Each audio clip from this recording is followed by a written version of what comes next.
It's a more important part of the alphabet in the National Football League than fans give it credit for. It's OTAs. And we get asked every day, what's an OTA? Well, it's an off-season training activity. For some teams, a lot of teams, they just kind of blow them off. For the Kansas City Chiefs, it's summer school. And it's summer school with attendance, attention, and AOS is the result. Keeps it on an RPO at the 5, gets a lead block, he goes into the end zone near side, touchdown, Kansas City! Hi everyone, I'm Mitch Holthus, voice of the Chiefs, along with senior team reporter Matt McMullen. It is OTAs. We're getting near the end of it. Next week will be the mandatory mini camp. We have our first look, 2 days, media days on Monday, and then the guys will scatter for nearly a month, the closest thing the NFL has to a plant shutdown. But the plant's not shut down yet, especially in the Chiefs' kingdom, where OTAs are a very real thing. Yeah, I think it's really easy to blow off this time because I get the guys are just in shorts right now and no pads, no hitting, none of that. But I really believe the way the Chiefs attack this time is one of the reasons they've been so successful over the years. Because if you just look on like Twitter or whatever and see how other teams use this, a lot of teams use it just strictly for team building. Like, hey, we're going to Topgolf today, or we're going to go paintballing today. And the Rams are in Hawaii. Yeah, I think a lot of times that's seen as like, wow, this is really cutting edge. I think when you're a football team and you're allotted 10 practices, because that's all you get for OTAs, you get 10 practices in the offseason to do offensive versus defensive football. The teams that actually go out and play football and attack it and do as much as they possibly can in that time and treat it like it's training camp, those are the teams that are going to have a chance to win the whole thing at the end. And consistently, we've seen that. So the Chiefs, they fully take advantage of this time. Coach Reid is a master in terms of efficiency and maximizing the time they have out there on the field. And we've seen some great things. We're going to talk about them a little bit later. But no paintballing or Topgolf for the Chiefs. They're doing stuff on the field. I don't know, the league, we're going to get into this, but I think it's an issue for the league. And everybody's kind of got to dive in here, but we'll get into why the Chiefs do it, the result, and what people forget. And they just look at the end result. They don't see the process. I know it's an overused cliche, but it's very real. And the OTAs are a gigantic part of the Kansas City Chiefs being the winning pro franchise, the winningest pro franchise over the past 10 seasons. And that precedes Patrick Mahomes by 3 years. Anyway, we'll get into that. But first, let's go around the world. You ever get tired of saying that we're the winningest pro franchise in the last 10 years? That's crazy, isn't it? It's pretty awesome. And then I look at everybody else on that list, the Dodgers and so all the teams you'd expect to be on there, and Chiefs first. Yeah. And the big bar graph, that just big red pops up there. That's 75%. But a big part of that is preparation. And you cannot wait until training camp to prepare. You cannot wait until the first 2 weeks before the game to prepare, and that's why OTAs, and we learned it now, Coach is in, his 13th year as head coach of the Chiefs. I saw it in 2013 and going, oh my gosh, OTAs are kind of like camp. But we'll get to that. Let's go around the world. Yeah, let's do it. So 5 today, once again for Hollywood Brown. Yeah, why You're not? so excited Hollywood Brown's back. I'm a big Hollywood Brown fan. I don't know. This is the thing that no one is talking about outside of Chiefs Kingdom is that we had no Hollywood Brown last year. I get he came back for the very end, but this is a player who was a first-round pick that has had 1,000-yard seasons that can change an offense. And we didn't have him until the very end last year, where basically because he attacked his rehab and got after it, he was able to sprinkle in at the end, but you can't really be part of the offense if you're not part of it the entire season, right? You're not really fully ingrained in it. You had Hollywood Brown back. You have Rashee Rice for a full year, which Rashee has been a monster in minicamp and OTAs and everything. And, of course, you have Xavier Worthy with a second year. I'm as fired up about it. I'm going to keep saying it. Anyway, let's go around the world. But people forgot that around the NFL. They forgot that Rashee got hurt. They forgot that Hollywood got hurt. Early. He gets hurt early, and that Hollywood Brown gets hurt on the first play that he touched the ball in preseason. They're like, well, it's basically the same group. No, it's not. It's like we signed. Different. It's like we went out and signed Rashee Rice and signed Hollywood Brown this offseason. That's basically what it is. So anyway, I digress. So 5 today. There's a user on YouTube Their username is DFP_1. They said they'd rep some DTK gear if it ever becomes available, including a junior team reporter shirt. Oh.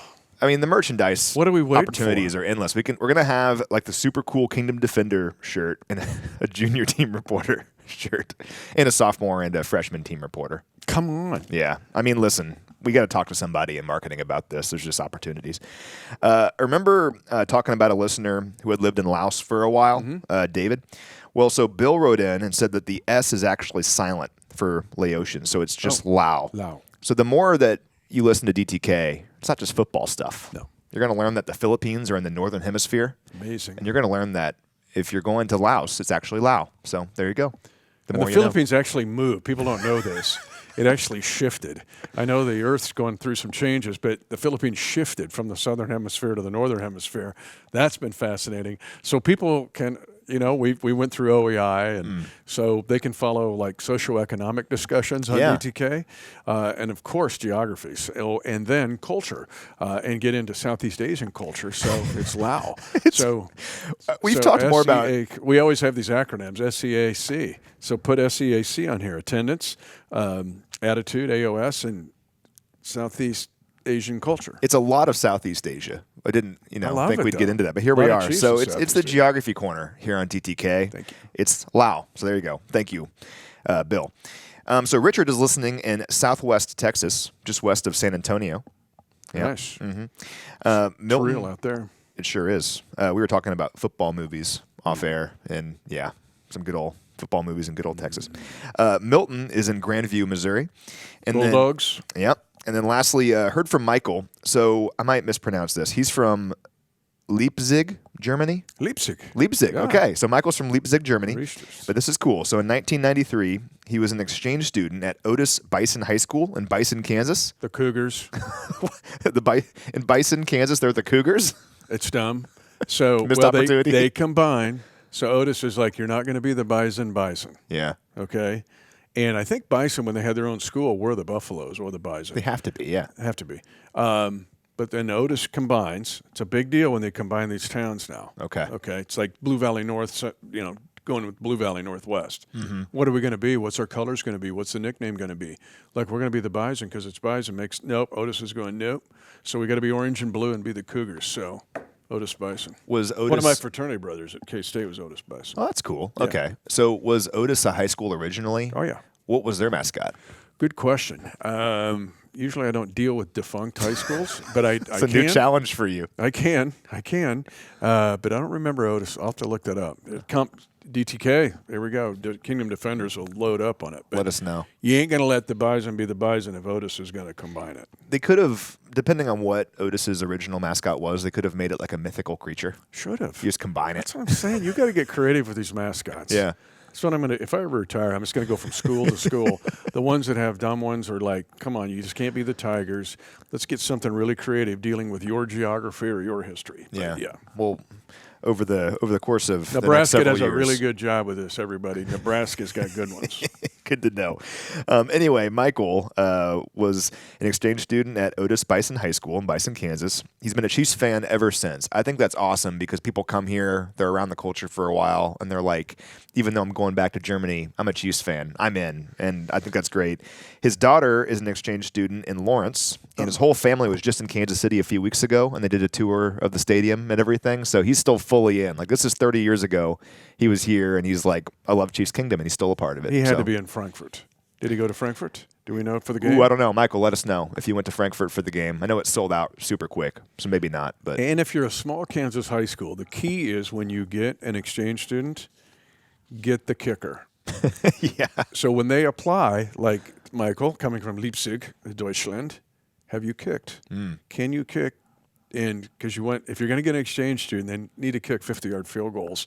So Otis Bison can nip, I don't know, lacrosse back in the day. Like Jan Stenerud? Yeah. He's coming over from, was it Norway? Yeah. And he's like, this kicking thing is easy.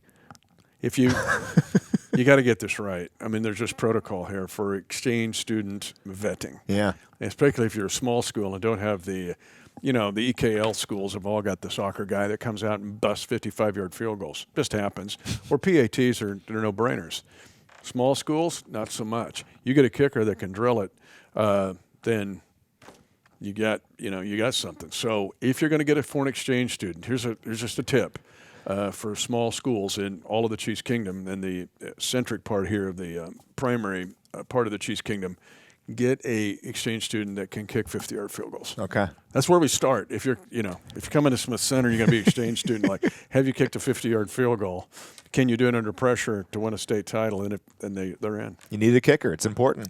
Yeah. Well, that's all I got today. Then you throw in the education part. I have one. I was in Omaha last week, Omaha and Lincoln, and Eric Hanneman, Packer fan, but he's also a DTK, just an aficionado. He's like, man, he's into it, into the National Football League, and so ran into fans in Lincoln and Omaha who are DTK defenders. Okay, very cool. They want shirts. We would sell them out. Need to work on it. This has been years in the making. We need shirts and we need a worldwide tour.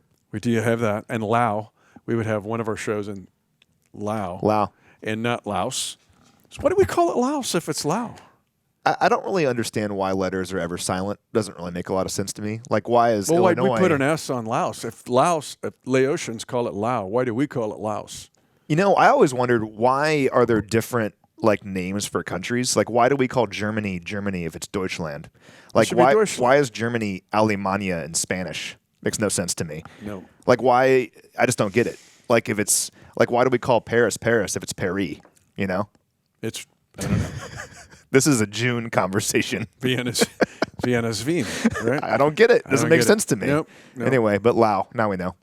When we go to Laos, or when we go to Lao, we're going to be there and we're going to call it Lao, and people are going to be like, they know what they're talking about. I'm not going to call it Laos anymore. No. And if I'm in some discussion, I go Lao, they're going to go, don't you mean Laos? No. No. Laotians call it Lao. So, all right. That's part of attendance yes. and attitude and AOS. If you fast forwarded, you missed a great conversation. So we're dealing with OTAs, another acronym, off-season training activity. We have been in this mode the last couple of weeks, but it's been a very good week. And I'm going to go, what am I missing? What am I missing? Because these other teams talk about playing disc golf, going to Hawaii, and I don't know, let's go to the lake. Disc golf. The Chiefs, in September, under Patrick Mahomes and Andy Reid. So I just took it back to 18 when Pat became the QB1, because I think that's modern history in the Chiefs Kingdom as far as what's been accomplished since then. The Chiefs are 19-4 in September. They have had, in that span, which covers 7 seasons, they have had 4 undefeated Septembers in the 7 seasons. Now, what am I missing? If you attack OTAs, because when you attack OTAs, you hit training camp on a full sprint. You're not jogging to get going. It's a full sprint. And then the Chiefs have crushed September. Sans 21. It's the only year. That's the outlier when they were 1-2. And let's talk a little bit about what's actually happening in OTAs. So Coach Reid often explains this if you listen to his press conferences. The way it works is they are doing real play installs during OTAs. And a lot of it is retention. So this time of year, there's 90 players. Full speed. At full speed. Yeah, it's not a walkthrough. Not holding your hand. There's 90 players, and 91 players actually, if you include the International Player Pathway Program player that's on the roster. True. You have to narrow that down to 53 by late August, right? So how do you do that? It's, of course, watching the guys on the field, but it's also about retention. So Coach Reid will talk about this all the time. On day 1 of OTAs, or day 2, you install some plays, and then next week you see who retained it. You're not hand-holding. Hey, we're going to do this. You know how to do that, right? We talked about it last week. And some players, they retain it. Some don't. And the players that retain it, oftentimes, those are the guys who are fighting for roster spots will ultimately make the team. So the retention is a big part of it because they're doing all these play installs during OTAs, and then they have that break that you were talking about earlier. They hit training camp on day 1. Hey, we're doing this. You remember this, right? Because we're not going to talk about it. We're just going to do it. And whoever retains it, those are the players who make this team. So that's a big part of it. It's also game planning for opponents, which I think is so cool. Today's Friday that we're shooting this. This is the final day of voluntary OTAs. Yesterday, was an open practice that we could actually watch. It was Raider Day. What does that mean? Well, there was players out there who were kind of acting as scout team players who had little pennies on that had numbers of Raiders players. And the Chiefs were executing... And cards. Cards. They're going off Raider cards. Yeah. We were installing plays meant for the Raiders in June. The day before that was Chargers Day. Same idea. So not only did the Chiefs take OTAs seriously, they attack it, they install real plays, and they make sure they hit training camp running. They are working on opponents. They're working on divisional opponents in June. And you can't convince me otherwise that when you get to these games, whether they be in September or October, November, December, whenever, when you're playing the Broncos, Raiders, or Chargers, that every once in a while, something that you learned in June helps months down the line. It's like anything else that you're preparing for. So, yeah, the fact that the Chiefs attack these like they do is one of the main reasons they've been so successful. To your point, let's say they're playing the Raiders. It's well into the season. The Chargers is week 1 in Sao Paulo. But there will be reference back to, hey, on June the 10th or whatever it had been, June the 13th, I guess, whatever. Yeah, it was yesterday. It was June the 13th. Remember on June the 13th, we put this in. When we ran it this way, we talked about that. Then they'll go in August the 14th during camp. We did that. They actually referenced that. Yeah. And so for a player, two things happen. For the younger player, they're going, oh, maybe I better pay attention on next year on June the 10th. And then, oh, yeah, I do remember that. And for the players that have been around, they understand it and get it. And so it's an excellent point. Attendance is our first part of this defending the kingdom, and it's been phenomenal. In fact, as on the average of the OTAs so far, there's been 92% attendance. There were 2 days where the entire defense was in OTA camp, basically. That is mind-boggling. Every defensive player was here. And Chris Jones is my first attendance MVP of OTAs, and he's working his butt off. Yeah. Chris Jones is working at OTAs, and I wish the rest of the league would take notice, because how do the Chiefs how are they 19-4 in September's under Patrick Mahomes and Andy Reid? Well, a lot of it has to do with Chris Jones working his tail off on the defensive line. It's blown me away. Remember, he held out in 23 and missed all this, and the Chiefs lost their first game. Yeah. I mean, figure this out. So I think what it shows from everybody, guys like Chris and Patrick Mahomes, all the way down to players fighting for a roster spot, it shows buy-in. And it shows respect for Coach Reid and for this program, because it would be really easy to be like, we're professionals, or in the case of Chris, like, I'm a future Hall of Famer who's won Super Bowls. I don't need to be going full speed in June. I don't need to do that.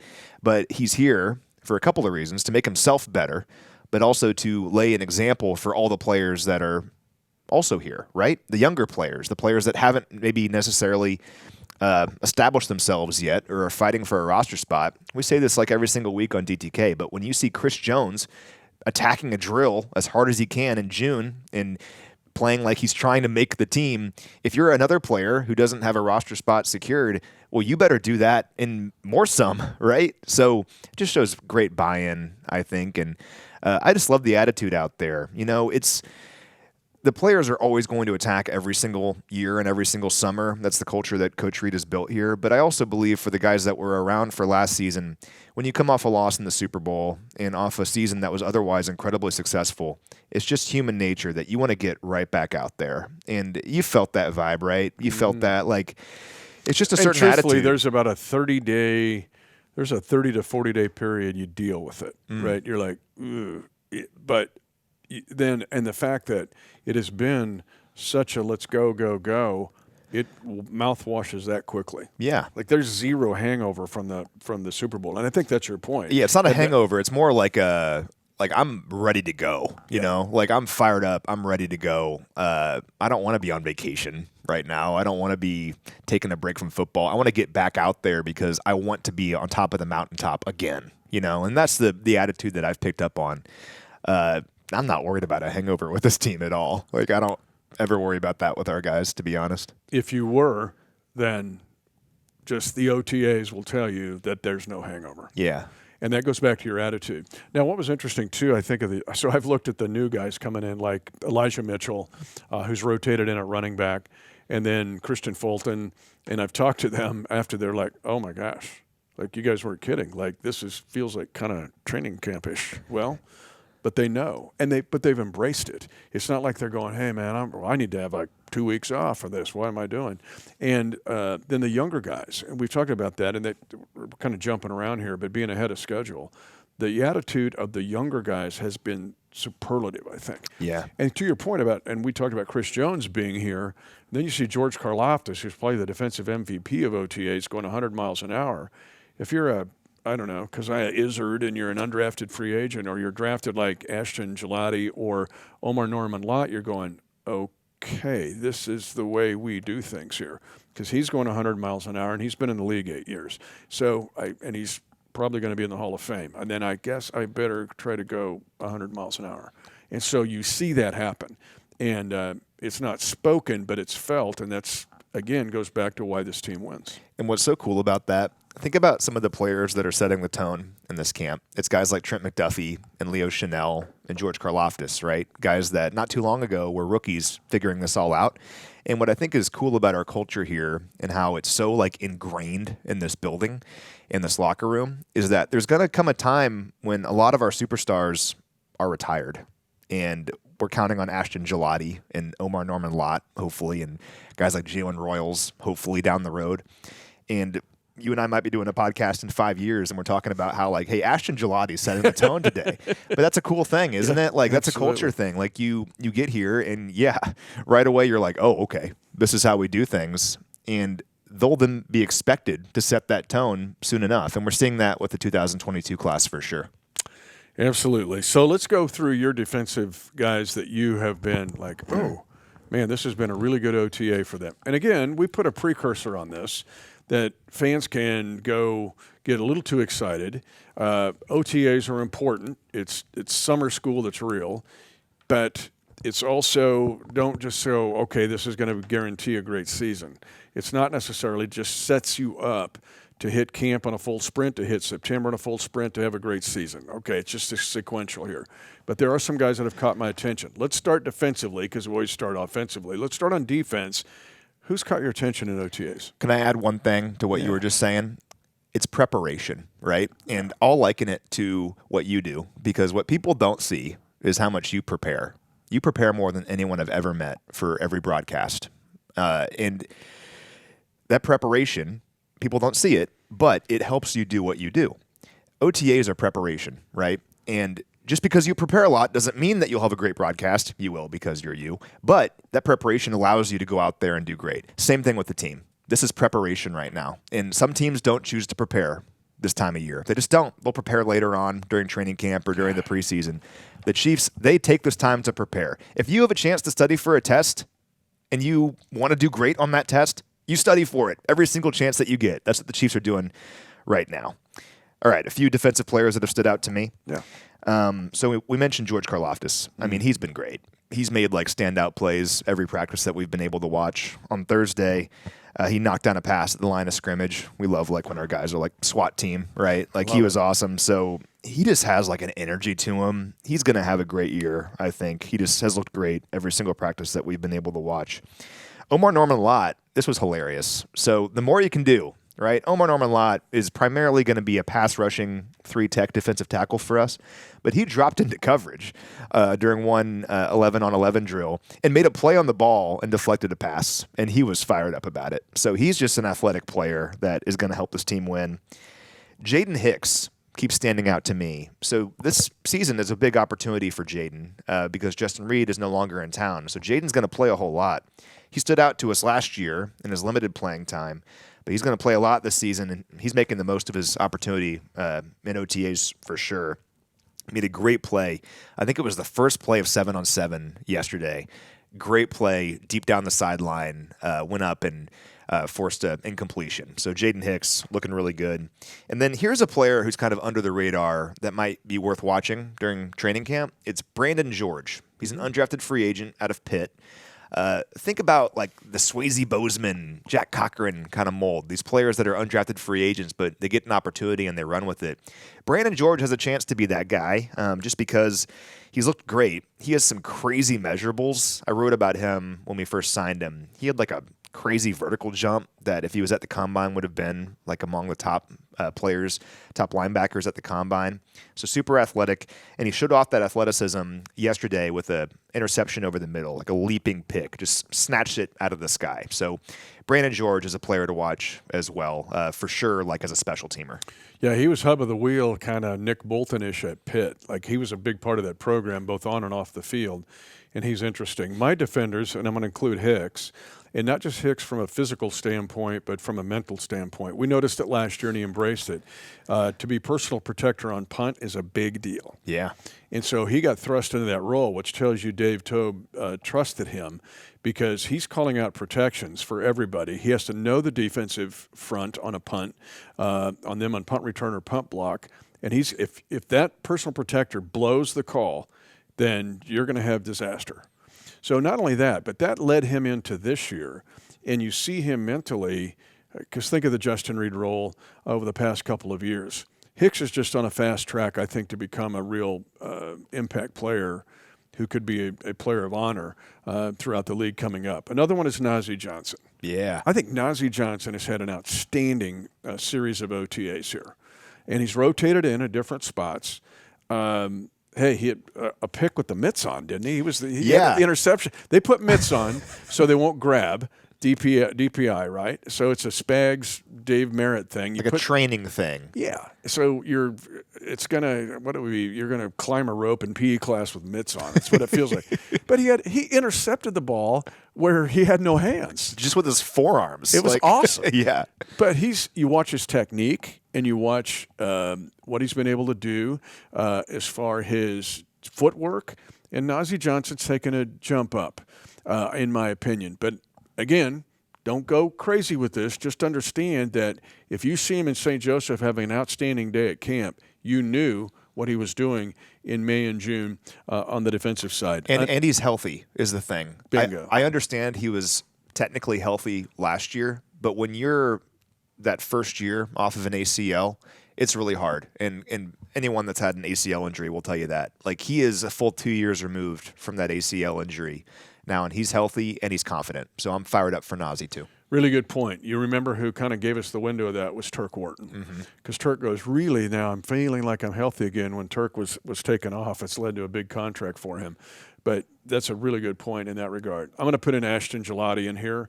Again, don't get ahead of ourselves, but Ashton Gelati has got a lot to his game. This is more than him just being kind of an edge rusher fill-in guy. He has the ability to drop. I asked him if Louisville, did they have you like turn your hips and drop? He goes, no, not really. I'm trying to learn it. But there's you see his natural reaction. So OTAs aren't pads. You really can't tell. It's the run around in shorts. No, there are things that you can see, whether it's footwork or understanding or, capturing it mentally. But you also see the skill of an Ashton Gelati who can do a lot of things for Spags in being a rotational player with a defensive front that has a chance to be outstanding. You're looking at 14 defensive players, but I'm telling you, it's going to be interesting in camp. But the mix and match combinations, the defensive front that Spags has now, probably the best he's ever had, in my opinion, and we've seen it in OTAs. Yeah, looking at it here in June, this defensive line I think is going to be really talented, and there's going to be some good players that don't make the team just because of all the talent that we have, and that's a good problem to have. Is Veach mad at us now because everybody's going to be watching our D-line? All right. They do anyway. Let's go to the offensive side and who's impressed you. Yeah, so offensive side, we mentioned Rasheed earlier. Rasheed just keeps standing out every single day. I talked about it last week, but it was reasonable to be curious when he could get back on the field and actually do stuff because he got hurt in late September. But it sounds like his surgery and rehab went great. I mean, we were kind of following along, and we were extremely cautiously optimistic about his outlook, and we're seeing it now on the field. He's just looked awesome. He looks like he did this time last year when he would have been on track for a monster season. Thursday specifically, he caught 5 passes during 7-on-7 and 11-on-11, and there's a lot of players mixing in during these periods. To have 5 catches means that you're getting a lot of targets, that you're getting open, and that you're making the most of those targets. So Rasheed continues to look explosive and fast and physical and like he's going to have a great year. So I'm very hopeful for Rasheed. And your guy, Brashard Smith, made one of the plays of the day. It was really kind of a two-parter where it was a great throw by Patrick Mahomes and a great catch by Brashard deep down the sideline. This is a player that, if you've been following along, is a former wide receiver that made the move to running back his final year at SMU, and he looks like a receiver with how he attacks the ball, how he runs routes, and how he goes down the sideline. So Brashard Smith is going to help us in the passing game for sure. It was just a really, really impressive play during 7-on-7. A lot of red zone stuff yesterday, which was fun to watch. They'll often do like these things called special categories where they're executing a scenario, essentially. It's all kinds of stuff. And when Mahomes, after games, says, hey, yeah, we practiced this, he's not lying. He actually practiced these situations. In OTAs. And a lot of times we don't know what the situation is. We have to kind of infer it. So what I think the situation was on Thursday was a red zone situation where there's 20 seconds on a running clock and you have to get 2 snaps off. Like, imagine it, you're at the 15 and Mahomes hits Pacheco for like an 8-yard gain. Well, you got to get up on the ball because you don't have any timeouts. You can't spike it. Maybe it's 4th down. I don't know. And you have to try to get it in the end zone. And Pacheco and Noah Gray both caught touchdowns during that situation. So that was a fun situation to watch. Yeah, and it's, again, it's why they're so good in those situations is that they rep them even in the summertime. This is going to sound really stupid, but Patrick Mahomes has had phenomenal OTAs. He was 9 for 9 during that segment. Fire. Yeah. He is on fire. He's awesome. And you know who else has been impressive is Gardner Minshew. Yeah, agreed. The irony of him, well, he was, repping the Raiders stuff. He was the Raiders scout team quarterback. It's like, this guy knows it. He's perfect. It's bringing Halliburton to come in to run the Pacers scout team offense for the Thunder. Opponent, for the Thunder in practice. Like, ain't that Halliburton? But so it's kind of funny. But Mahomes has been remarkable, and I know I'm telling you another level. And the explosiveness, the potential of explosiveness. Don't go crazy with this, please. We've seen the potential of this team being more explosive. I'm really interested in the running back room. The offensive line, part of our discussion here is we talked about attendance, attitude, and AOS ahead of schedule. The offensive line's ahead of schedule. Kingsley Suamaitea, Simmons is getting more reps than I thought we would see. Oh, yeah. Don't go crazy with it, just is there. And then Mike Caliendo has made the jump up. At the very least, if Mike Caliendo becomes the new Nick Allegretti, which he's looking like he could be, that's a big deal for this team. Whether they go in tackle over tackle snaps during the regular season, which our division is now doing with regularity. Teams are just they're going 6-man offensive line in our division, and that's what they're running. That ends up being a base offense for them. Well, we could maybe do the same, but if Caliendo's got to increase there. But the offensive line is just ahead of schedule, I would say. Now, there's work to go, lots of work to do. But on the middle of June, this team is way ahead in all phases, but the O-line's way ahead of where I thought it would be mid-June. All right, finally, special teams. I'm really excited about special teams. And I'm going to start with Brashard Smith. Yeah. Okay. Brashard Smith, we have seen it. There's going to be some potential. And go back and look at his SMU video. There's a little Tyreek Hill punt return in him. He can make a recognition and make a move where he's not even thinking about it. And all of a sudden, he's nearly gone before you're like, what's happening here? So there's a lot of instinct to his game. The other one would be potentially Xavier Worthy. Now, I'm going to ask you quiz questions here. The last kickoff return for a touchdown in Chiefs history. It was probably Tyreek, right? It actually was Byron Pringle against Denver, 102 yards. Oh, yeah, in the snow, right? In the snow. Yeah. In one of those weird October snowstorms in Denver, October 25th, 2010. But I forgot about that. We're talking a long time ago. That's, I'm sorry, 10 in It was 20. It was 21, 2022. It was 2020. 2020 COVID year, I think. Yeah, it was. Yeah. All right. That's when Dan Sorensen had a pick 6 too. Pick 6. Yeah. And I'm doing the game in the studio. All right. Not that I remember. No, it wasn't like it was 5 years ago. Last punt return for a touchdown. Punt return. Okay, that was probably Tyreek. If it wasn't, let me guess. It wasn't Tyreek? Okay. Last punt return for a touchdown. Hint, I did it in studio. So it's 2020. Okay. Oh, man. punt return for a touchdown. Someone's in their car right now just screaming the answer. Oh, they're like, yeah. I don't know. Who was it? McCole Hardman, 67 yards Doug. against It's the Miami. Dolphins. Against the Dolphins. I knew that. But here's the point. That's 2020. Yeah, long time ago. Think what's happened in 21, 22, 23, 24, and no punt or kick returns for touchdowns. I'm telling you, on mid-June, I don't want to get ahead of myself, on 2025, you got a way more chance of that happening this year because of the cats that will be touching the football. Yeah. And throw in Nico Remigio in this. Yeah, because Nico almost had one last year against Pittsburgh. Yes, sir. And set the tone for that game on Christmas. And so the fact that that you can be more explosive in the special teams return game is something the Chiefs haven't had in a while. So it's like the Dante Hall is way underrated what he did for those early 2000 offensive teams. That team was so good offensively. They got the ball at the 40 because he's returning kicks.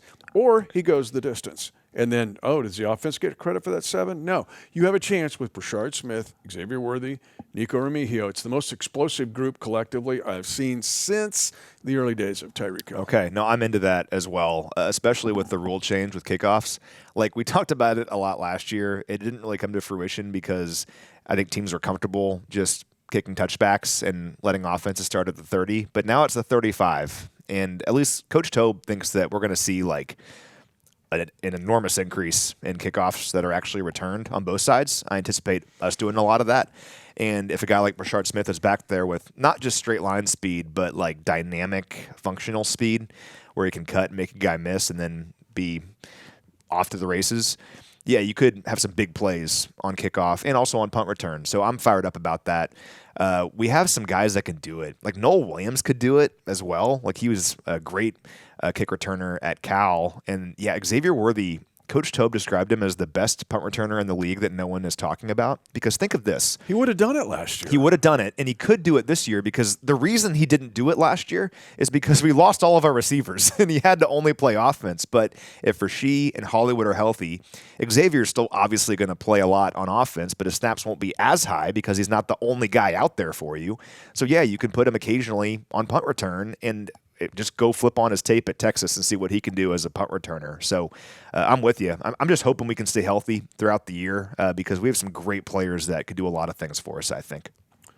If your favorite team, well, Kingdom Defenders are listening to this or watching and listening to this, just call your buddy whose favorite team is playing disc golf during OTAs on the sand in, Cabo, and then tell him your team has had awesome attendance, awesome attitude, and is ahead of schedule in the OTAs.